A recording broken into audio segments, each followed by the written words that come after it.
Les gens, les hommes et les femmes se baignent en même temps. D'ailleurs, c'est des lieux de licence. J'ai montré ici, je ne sais pas si je peux les remontrer, mais j'aurai pas le temps, des bains publics où les hommes et les femmes sont dans des grands baquets, sont nus, en train de festoyer, et tout autour, il y a des lits. Hein. Tu vois, donc ils festoient, et ils se baignent, et puis... Mais c'est toujours l'amour propre, hein. C'est pas l'amour dégueulasse. Hein. Voilà, je les ai mises là. Voilà. Voilà, tu peux prendre cette image-là, que j'avais déjà montré. Hein. Oui, non. Là, tu vois, là, les gens, ils sont tous à poil. Et ils sont ils baignent dans la flotte. Et ils festoient. Puis, il y a un couple dans un coin qui s'amuse. Ça fait un peu ambiance sonar, hein, backroom quand même, hein, cette affaire. Ah bah ça c'était les bains publics quoi. C'est un peu les backrooms, hein. Au Moyen-Âge, ils étaient... Tu vois, c'est bien parce qu'ils gardent. Il y a des voyeurs dans le fond là-bas, hein. Je sais pas ce qu'ils font. Ils sont derrière une glace, on aurait dit, non? Une glace sans teint, c'est bien, non? Les femmes gardent leur coiffe hein, quand même, parce que c'est pas du tout... C'est très malséant, on verra, que les femmes aient les cheveux libres. Oui, c'est marrant, oui, parce qu'elles sont toutes nues, mais avec un petit chapeau. C'est pas bien, parce que on verra qu'il ne faut pas montrer sa chevelure. Hein. Mais par contre, les deux, là, c'est quoi? C'est des prêtres pervers qui se sont perdus ou... Je sais pas, ça vient d'une histoire. C'est tiré d'une histoire, hein, j'en sais rien. Hein. T'as l'autre image derrière aussi, hein, celle d'après aussi. Donc on voit, ils sont à poil, et puis il y a de la musique, et puis voilà, ils trempent dans un baquet. Donc c'est pour montrer qu'à cette époque-là, on était propres. Les hommes et les femmes étaient propres. C'est pas comme après. Ah, d'accord. Tu vois, toujours, c'est tout le... C'était sympa les bains publics, dis donc. Hein. Réhabilitons les bains publics. Hein. Alors on va parler de l'accouchement. Important. On change pas. La naissance. Voilà. Non, mais parce que là j'ai deux images d'accouchement. Donc on accouche. Les femmes accouchent de deux manières, soit debout, hein, c'est quand même un peu terrible, donc l'image d'un accouchement, la femme est debout, et la sage-femme donc va prendre l'enfant par derrière sous la robe. Tu vois comment... c'est bizarre comme façon de faire, non? Alors, sage-femme, c'est vraiment un métier qui est au registre des métiers, hein. C'est un métier qui a un long apprentissage. Derrière, il y a une aide, hein, qui certainement apprend le métier, et qui est un métier très réglementé. Il n'y a pas n'importe quelle femme qui peut accoucher. C'est un vrai savoir-faire. Elle a l'air de souffrir quand même. Il n'y avait pas l'accouchement. Il n'y avait pas de péridurale, évidemment. Péridurale. Donc ça, c'est... on accouche comme ça. J'espère que les femmes ne vont pas trop les effrayer. Ça m'a l'air assez horrible. Ou on accouche comme ça. Alors là... Là, on accouche comme ça. Alors elle est assise. Là, elle est assise. Là, le plus souvent, on accouche assis avec une aide derrière. Par contre, dans la photo d'en bas, c'est une césarienne. Donc ça, les césariennes ne se font que sur des femmes mortes. C'est ce que j'allais dire, elle a l'air morte. Tu me l'as enlevé de là. Il faut dire que l'accouchement est on va dire jusqu'après la guerre de 14, hein, c'est même à la moitié du 19e siècle, l'accouchement est quelque chose de très très dangereux, il y a des fièvres puerpérales, beaucoup de femmes meurent en couche. Beaucoup de femmes meurent en couche, et au Moyen-Âge, c'est 30-40% des femmes qui meurent en couche. Donc là, il y a tout le mythe d'Eros et de Thanatos, hein, de l'amour et de la mort, qui viennent du risque de l'enfantement issu de l'amour. Hein. C'est tout un mythe qui est socialement important, que la mort est issue de l'amour. Eros et Thanatos. Justement dû au risque important de l'accouchement. Alors, donc, on va voir maintenant hein, la mode. Oui, la mode. Hein. Alors, donc on a vu que les femmes portent une chemise et une cotte. Cette cotte va changer d'allure au cours de différentes modes, et sur la cotte, elle porte une surcotte.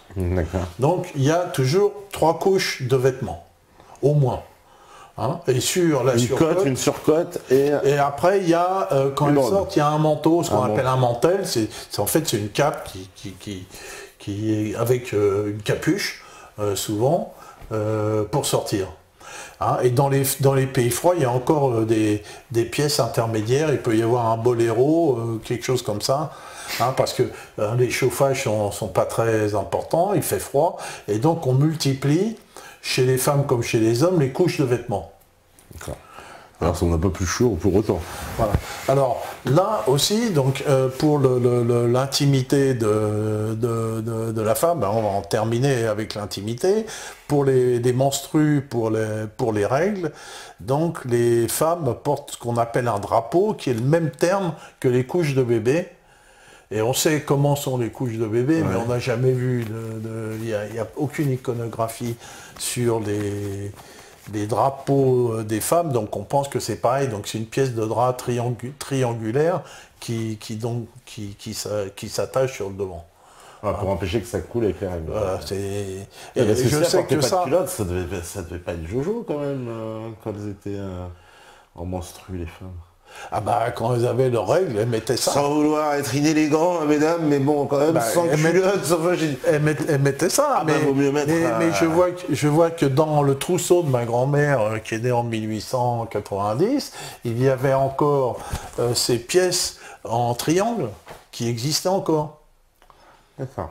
Ouais. Donc avant les serviettes hygiéniques, c'est après la guerre, c'est après 45. C'est après la Seconde Guerre mondiale. Ah oui, ma mère portait des serviettes hygiéniques, mais ma grand-mère non. Hein. Ouais.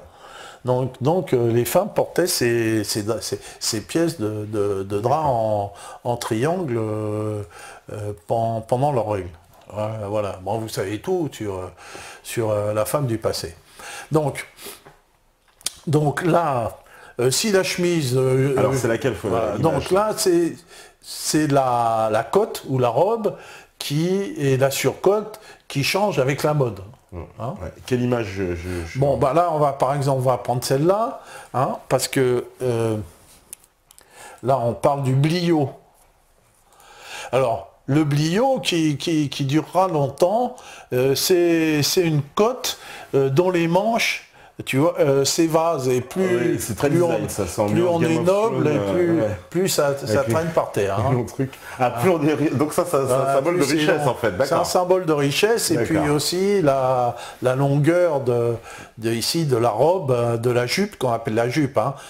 C'est parfois fait dans une seule pièce, mais dans le vêtement féminin, la partie basse s'appelle la jupe, la partie haute le corsage.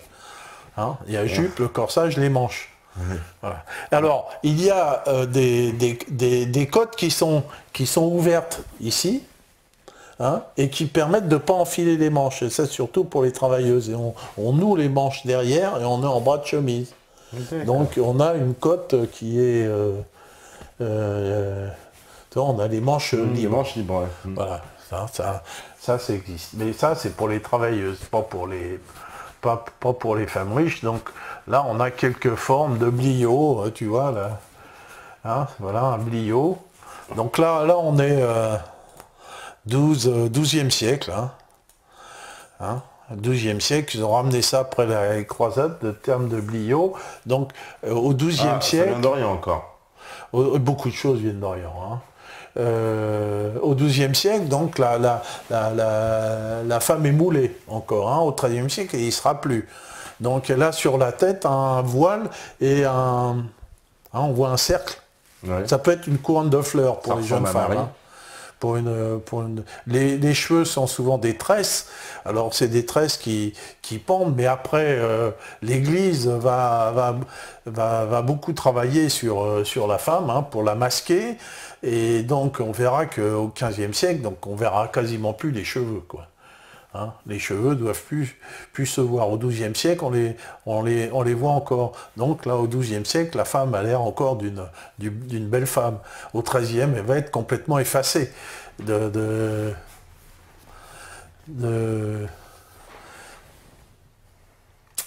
Alors. Voilà, là tu prends celle-là, là on voit la surcote. Hein, alors là on voit ce qu'est la surcote. La surcote est souvent sans manche. Ouais. Hein, tu vois, laisse de très larges échancrures sur le côté. D'accord. Et puis il y a les coups. Et puis, ça c'est la troisième couche. La troisième couche, d'accord. Et là elle est couverte là en plus. Hein. Voilà. Hein, mais on verra la gorge que la seconde moitié du XVe siècle. Hein. Au XIVe siècle, les femmes, on ne voit pas du tout où elles sont complètement effacées.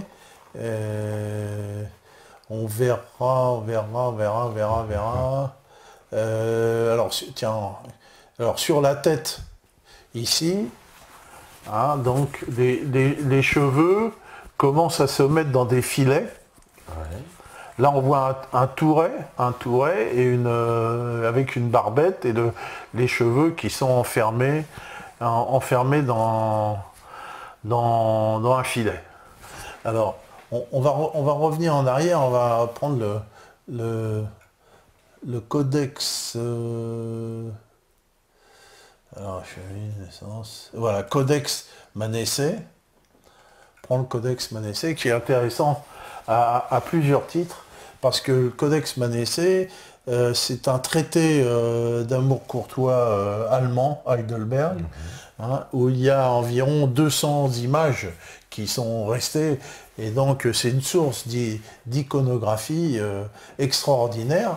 Hein. Si tu prends par exemple la vue 75, hein, donc là, on voit le vêtement masculin et féminin, on voit comment l'homme et la femme sont habillés, et donc là on est fin du XIIIe siècle, et là il n'y a plus de ceinture. Ouais. Hein, voilà. La femme, on ne voit pas les seins, la femme est... Hein, on voit, alors là il y a la mode du petit chien, elle est toujours avec son petit chien, il y a la posture féminine aussi, hein, qui va être longtemps une posture avec le bassin en avant, une posture comme ça. Plantureuse. Voilà. C'est comme ça qu'elle se présente. Et là, les hommes mettaient alors des ça, robes. c'est une jeune fille. Les hommes mettaient des robes, là. Oui, les hommes étaient en robe, ils avaient pratiquement les mêmes, ils pouvaient s'échanger. Oh, bah, ça va faire plaisir à un adjet. C'est vraiment... et donc, papa porte une robe. Et donc, là c'est une jeune fille, donc elle est non mariée, puisque là, les cheveux libres. Ah, c'est comme ça qu'on les reconnaît. Voilà. Parce qu'elle a laissé ses cheveux libres, d'accord. Voilà. Donc là, tu peux passer différentes images, on va pouvoir les commenter. Hein. Donc là, on va passer ce que c'est que le Finamore. Alors, Finamore. L'amour courtois, c'est une invention du 19e siècle. Hein, alors tu vas chercher Finamore, tu arrives sur Amour courtois. L'amour courtois, c'est une grosse invention encore de ces connards qui ils ont inventé un truc et qui en fait quand tu vas fouiller tout ça ils disent l'amour courtois c'est de l'amour platonique, c'est pas vrai du tout. Le Finamore c'est le Finamore c'est le bel amour, on va dire, hein. Le bel amour. Le bel amour, ouais. Le bel amour, et ce sont des règles de comportement. Mais ça ne veut pas dire qu'à la fin, il n'y a pas le petit Jésus dans la crèche. Ça c'est jamais.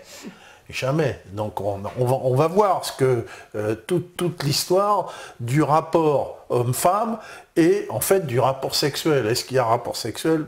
Pas du tout. Et comment, en fait, le Finamore, c'est la femme qui a réglé le comportement. C'est la femme qui dit, voilà, ton comportement vis-à-vis de moi doit être comme ça. Et c'est écrit. Et les hommes se soumettent à ce type de comportement, qui est un comportement qui qui courtise hein, longuement. C'est-à-dire la femme est courtisée, elle est aimée. C'est-à-dire il y a toute une importance de l'approche amoureuse, toute une importance des préliminaires, quoi, tu vois. C'est pas tu prends la bonne femme et puis tu la trousses comme l'autre. Non, non, non, non. C'est que des règles complexes mis en œuvre. On verra que dans le Déamore d'André Champlain, ça a été écrit par Aliénor d'Aquitaine et par sa fille. Donc ces règles-là, ce sont des règles féminines. Hein? Donc c'est la caractéristique du film amour. C'est l'amour vu par les femmes et non pas vu par les hommes. Hein? Et donc il y a cette fameuse couronne de fleurs, cette fameuse couronne d'amour, dans quoi le mec, il monte à l'échelle avec sa robe, ça doit pas être terrible. Hein? Hein, on va les prendre les unes après les autres, je vais les commenter. Hein? Alors, là on reçoit des... Bon, là on voit un mec, il a une épée, mais tu vois l'image, tu sais pas, parce que là, au XIIIe siècle, là, il y a vraiment une confusion, quoi. Ah bah vraiment, bah là, ouais. Hein, les hommes, les femmes ont les cheveux longs, ils sont habillés pareil, les hommes ont la taille très fine, enfin, au moins ils sont représentés comme ça. Hein. Remarque qu'il a un petit peu de barbe quand même, si on regarde bien. Voilà. Ouais.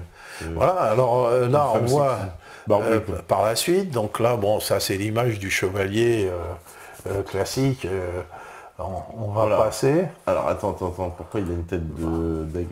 Ouais, bon, ben ça... C'est un côté Osiris. Donc ça, on voit l'armement du chevalier typique de la fin du XIIIe siècle, hein, avec un aume fermé et puis une cotte de maille. L'armure, hein, c'est fin XIVe siècle. Hein. On l'a déjà dit, hein, quand on prend des chevaliers en armure, c'est pas du tout Moyen-Âge l'armure. Alors l'image d'après, donc c'est une image extrêmement intéressante et qui montre les rapports hommes-femmes à travers cette image. Ah, voilà. Alors on voit les dames qui sont en train de... Alors voilà, les dames qui sont là-haut, elles sont là avec voilà, ces jeunes femmes, et on les voit, et les mecs qui sont en train de se battre comme des chiffonniers. Donc ouais. Ça, c'est une image de tournoi. Pourquoi on voit c'est une image de tournoi? Parce que ils n'ont pas des casques de guerre avec. C'est dans les tournois qu'ils portent des signes sur les aumes. D'accord. Tu vois, hein? Hein, et on voit qu'ils ont des épées émoussées ou des bâtons de fer. Hein. Donc voilà, donc ça c'est un tournoi. Et donc dans toutes on voit de multiples images dans ce tournoi qui sont des simulations de guerre. Et au XIIe siècle, il y avait autant de morts dans les tournois que dans les guerres. Il y en avait même plus, quoi. Ouais. Les armes n'étaient même pas émoussées, ils s'entretuaient dans les tournois. Alors après, évidemment, on a essayé de réguler tout ça, et puis on a employé des armes émoussées, et après des bâtons seulement, voilà. Ouais. Mais c'était quelque chose de très dangereux, et on voit toujours des estrades sur lesquelles ces dames regardent ces vaillants chevaliers en train de se foutre sur la tronche, et de choisir. Hein, signes, ah tiens, celui-là il est pas mal. Et alors en fait, hein, c'est celui qui est vaincu au tournoi, hein, il rentrera chez lui, il dira. À Quebasse, comme on dit. Il rentrera à Quebasse, il pourra aller qu'au boxon, hein, c'est tout. Hein, il n'aura pas l'une de ces dames. Donc on voit donc, et donc évidemment, ces chevaliers portent les couleurs des dames. Hein. Ils se battent pour les dames. Ouais, d'accord. Ah, ils se battent pour les dames. Ah bah bien sûr. Ouais. Bah, bien sûr.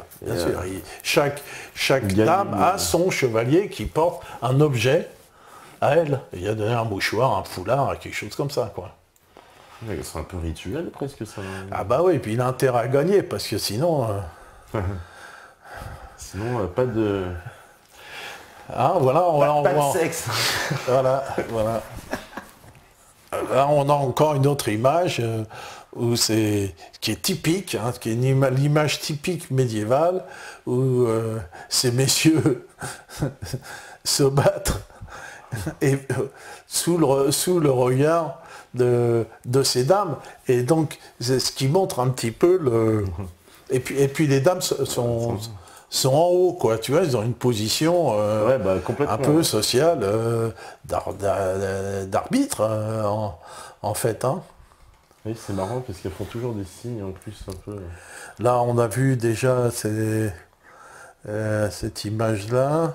Et puis là, c'est plusieurs qui sont en train d'égorger. Hein. Ouais. Ah. Eux, là, ils sont en train de se faire égorger, leurs casques sont tombés à terre, en fait. Ouais. Oui, ben non, mais il y avait des morts, hein. T'as vu, celui-là, lui, il l'a pris, et il l'a pris par le cou. Et puis, là, je sais pas ce que ça va faire, mais pas terrible. Hein, voilà. Là, prends l'image d'après, là on voit les vêtements au XIIIe siècle là, qui deviennent très billarés, très colorés, très sophistiqués. Ouais. Hein. Là c'est pareil, reconnaître les hommes des femmes, c'est pas évident quoi. Non, pas trop. Ouais. Hein, même dans la représentation, c'est pas... Mais ça changera. Hein. À moitié du XIVe siècle, la mode va changer. Hein. Là on voit aussi donc là, les colifichets qu'achètent les femmes. Là, on voit la femme avec sa surcote, hein, sa surcote, et puis son touret. Hein. Voilà, elle n'a pas de ceinture, mais elle a sa ceinture, elle est en dessous la surcote, parce qu'elle a toujours son aumônière, tu vois. Elle a toujours une aumônière avec ses petites affaires dans son sac. Un petit chien aussi. Voilà, toujours là, c'est montré avec les petits chiens. Il y a beaucoup d'animaux domestiques au Moyen-Âge, des chats et des chiens. Hein, on les voit partout, dans toutes les iconographies. Et puis là, on les voit, donc le jeune homme, il a dû gagner au tournoi, hein, là, sur cette image-là.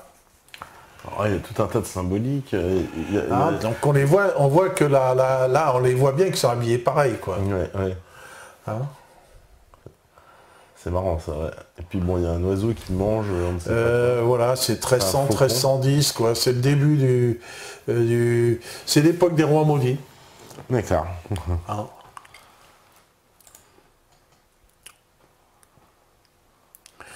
Donc on voit qu'au travers ce fil à mort, on va... c'est peut-être un peu décousu, mais on ne peut pas faire quelque chose de linéaire. Hein. Le linéaire, c'est quelque chose qui est quasiment infaisable.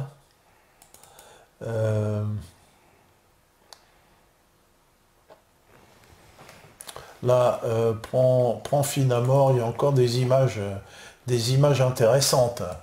Hein. T'as regardé fil à mort là. Là on voit ça, c'est une iconographie qui est tirée des chevaliers de la table ronde. Ah. Hein. Alors qu'est-ce qu'on voit là? Parce qu'on voit les femmes qui sont là, voilà, voilà, mais c'est un roman. C'est quand même un roman, mais là ils sont pas là, ça c'est pas du tournoi ça. Là ils s'entretuent, tu vois. Ouais. Ils s'entretuent réellement. C'est la guerre, tu veux dire? C'est la guerre. Hein. On voit bien que ici, tu vois, Oui, ils n'ont plus les décorations sur les haumes, là, en plus. Non, parce que ça, c'est du 15e siècle. Hein. D'accord. Et on voit que c'est du 15e siècle, mais au 15e siècle, ils avaient des décorations en tournoi. Donc on voit justement que c'est la guerre. Hein. Donc c'est... Bon, à la guerre, il n'y avait pas les femmes qui regardaient, mais c'est une représentation quand même que ils se battent sous le regard de ces dames. Ouais.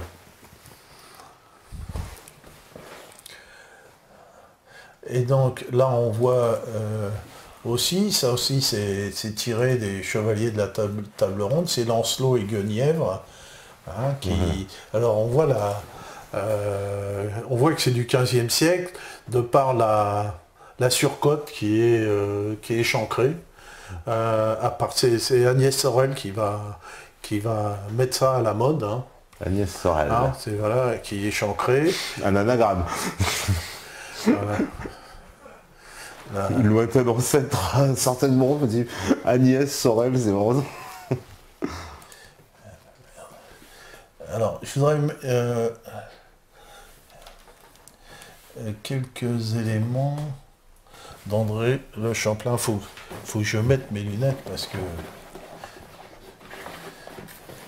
Ah voilà. Tiens, tu prends ici André Champlain. André Champlain. Voilà.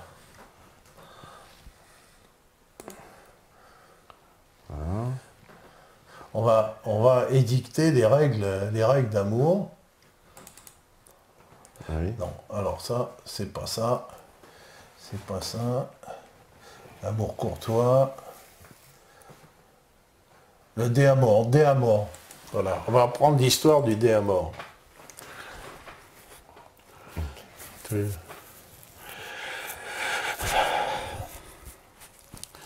Donc, c'est André Champlain qui était à la cour de André le Chapelain plutôt, hein, qui était à la cour de Champagne de la fille de Aliénor d'Aquitaine, qui, après sa mort, qui a repris le flambeau de l'amour courtois et qui a, on va dire, sponsorisé Chrétien de Troyes et puis toute la littérature courtoise. Et donc, André Le Chapelain a écrit un livre qui s'appelle Le Déamore avec un certain nombre de préceptes, et ces préceptes ont été dictés par Marie de Champagne, la fille de Aliénor d'Aquitaine, et Aliénor d'Aquitaine. Et donc ça c'est les règles. Voilà, donc ça, ce sont les règles amoureuses. Alors c'est marrant parce par des femmes. Ah bah oui, mais ça commence bien. Le mariage ne doit pas empêcher d'aimer. Voilà. C'est-à-dire qu'on a le droit de tromper, quoi. Et on va voir, les préceptes sont étonnamment modernes. Hein. Le mariage ne doit pas empêcher d'aimer, le premier. Qui n'est pas jaloux ne peut aimer. 2. Déjà. Très féminin. Très féminin, la demande les mecs machos. 3. On ne peut accorder son cœur à 2 femmes à la fois. Bon. Ça se voit que c'est les femmes qui ont écrit. Par contre, l'inverse n'est pas écrit. Je ferai remarquer. L'amour augmente ou diminue, il se renouvelle sans cesse. L'amant ne peut rien obtenir sans l'accord de sa dame. Hein? Oui, mais les hommes vont se conformer à ça, mon vieux. À ça. C'est énorme parce que... C'est les femmes qui édictent ça. Je crois que on va l'envoyer à Caroline Forest, ton texte là. L'homme ne peut aimer qu'après la puberté, c'est normal. Ouais. À la mort de son amante, un délai de 2 ans est nécessaire avant de s'adonner à un nouvel amour. Personne ne doit être privé de l'être aimé sans la meilleure des raisons. On ne peut aimer sans y être incité par l'amour. Amoureux n'est pas avare, ça j'aime beaucoup. C'est les meufs, elles ont pas... Amoureux n'est pas avare. Comment ta carte de crédit, t'as une gomme, chérie? Ça me fait penser à la phrase qui disait Céline, t'es beau comme Crésus. C'est fin du XIIe siècle. Hein. Ah ouais, mais on va voir que ça, c'est l'objet de ça, d'une controverse dans le roman de la Rose, qui aura critiqué Christine de Pisan, parce que, bon... On va voir si on a le temps de parler de tout ça, parce que... Ouais, c'est l'heure de la pause, là, en plus, de la deuxième pause. Bon, attends, on va essayer. L'amant doit aimer une femme de condition supérieure à la sienne. Ça aussi, ça fait partie de... C'est-à-dire, en plus, où le chevalier courtise la femme du suzerain. Ouais. Hein? Voilà. Alors, est-ce qu'il couche, est-ce qu'il couche pas? Parce que il y a un peu d'adultère là-dessus. Déjà, tu as le droit de t'aimer sans mariage. Il faut que tu courtises une femme supérieure, mais c'est une femme qui est mariée, tu vois. Donc, alors, il ne faut pas oublier que le déamore, là, sera interdit par l'Église en 1277. Ah ouais? Ah oui. Ça. Tu vois que ça rigole pas, hein. L'amour doit rester secret s'il veut durer, évidemment. Joli. Si tu tapes elles ont pensé à tout. Elles ont pensé à tout. Absolument, c'est très important. La conquête amoureuse doit être difficile, c'est ce qui donne son prix à l'amour. Et en plus, ça te fait galérer, quoi. Le parfait amant pâlit en présence de sa dame. Quand un amant aperçoit l'objet de son amour, son cœur tressaille, un nouvel amour chasse l'ancien, seule la vertu rend digne d'être aimé, lorsque l'amour diminue puis disparaît, il est rare qu'il reprenne vigueur, l'amoureux vit dans la crainte, Ah bah, l'amoureux vit dans la crainte, j'aime bien. la jalousie fait croître l'amour, lorsqu'un amant soupçonne son amante, la jalousie et la passion augmentent. C'est énorme. Ah bah, va te Tourmenté tromper, par l'amour. ça fait monter l'amour et tout. Elle est énorme. Tourmenté par l'amour, l'amant dort peu et mange moins. L'amant doit agir en pensant à sa dame. Le parfait n'aime que ce qu'il Pense plaire à sa dame. plaît à sa dame. L'amant ne saurait rien refuser à celle que son cœur a élue. Hein, tu vois, c'est... Ah bah elles ont tout fait. Ah bah elles ça étaient... va. L'amant n'est jamais rassasié des plaisirs que lui apporte sa dame. Le plus petit soupçon incite l'amant. Le plus petit soupçon incite l'amant est obsédé sans relâche par l'image de celle qu'il aime. Je sais pas, il manque quelque chose. Non, c'est sûr. Amour ne rime pas avec luxure. Le véritable amant est obsédé sans relâche par l'image de celle qu'il aime. Rien n'empêche une femme d'être aimée par deux hommes et un homme d'être aimé par deux femmes. C'est un peu contradictoire. Ils étaient, j'ai envie de dire, très libérés à l'époque, hein, quand même. Voilà. Alors ça, c'est pas l'amour platonique, hein. Ah non. Donc c'est des règles qui sont... C'est tonique, il n'y a pas le plat. Là c'est le De Amor d'André Le Chaplin, c'est vraiment la Bible du fin amour. Hein. Ouais. Voilà, donc les hommes essayent de se conformer à ces préceptes écrits par Aliénor d'Aquitaine et sa fille. Ah bah il y a des femmes qui voudraient revenir à ces règles-là, hein, visiblement, tu vois, qui me disent revenons à ces règles. Ah bah, c'est normal. Et moi, quand je me suis beaucoup intéressé à ça, au début, j'ai écouté les balivernes du 19e siècle, puis je me suis mis à réfléchir. Puis je dis, mais ces histoires d'amour courtois, puis ces problèmes sur les polémiques sur le roman de la Rose avec Christine de Pisan sont étonnamment modernes. Tout ça, c'est extrêmement moderne, quoi. Hein, on voit que c'est des gens qui sont quasiment comme nous, quoi. Il y a une femme, il y a Véronique Isabelle qui dit les hommes étaient soumis le rêve. Puis moi, elle s'est fait troller à la -5, tu vois, direct. Elle est -8, pardon. Elle s'est fait troller. Bon, en tout cas, écoute, on va faire la petite pause et puis on revient juste après pour justement finir et puis avec ces femmes. Ouais, on va parler des femmes célèbres. Et on va parler des femmes célèbres. Voilà. Des femmes couillues. Hein, à l'époque, mesdames, c'est vous qui commandiez, hein, ça vous plaît ça. Eh ben non, maintenant c'est Caroline Forest, tout le monde est au même niveau. Et oui. Donc, on fait une pause et on revient juste après. À tout de suite.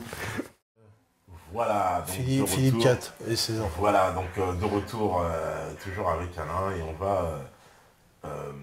alors là, on va voir la généalogie. Alors, voilà, on va repartir de cette histoire d'amour courtois et les effets... Ah oui, pardon. Ah bah oui, si on t'entend pas. Moi, je suis accroché, donc je peux causer. Et donc, les effets sur l'histoire de France et les débuts de la guerre de 100 ans, ça nous permettra de parler de deux ou trois dames importantes de la guerre de 100 ans.